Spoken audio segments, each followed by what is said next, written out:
Riboti ino irekereirio ni Minister wa Ũtambũrũkia wa Mahinya Eugene Wamalwa harĩ gĩcigo-inĩ kĩa Garaci, akiuga njĩra ya kũrigĩrĩria hathara nene ĩrĩa ĩhobanagiria aikari a gĩcigo gĩkĩ oro mwaka kumana na mũiyũro wa rũĩ rũu, no mũtaratara ũcio ũgathĩkirwo. Heri kinga kuliko tiba, si ndio?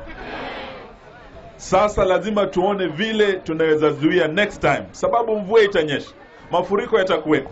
Hatutaki watu waendelee kuathirika hapa sababu ya mto huu. Wamalwa oigĩte arĩa othe mahutĩtio nĩ mwaraho wa maĩ nĩ mekuoya ũteithio wa irio na indo ingĩ cia bata nĩguo mahote kwĩrũgamĩrĩra.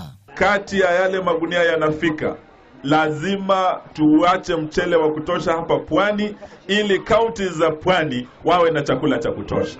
Mũmbunge wa Magalini Michael Kingi oigĩte thukuru mũgwanja nĩ irĩkĩtie kũhingwo kumana na kũhobanĩrio nĩ mũiyũro wa maĩ ũrĩa ũhutĩtie andũ 4,500. Sasa hii tunapozungumza kuna watoto wengi hawaendi huko chini ambao kuna mashule. Na hata wale ambao walikuwa huko chini na wanasoma sehemu zingine pia nao hawaendi kwa sababu ya mafuriko. Kuna shule karibu 7 zimeathirika na mafuriko.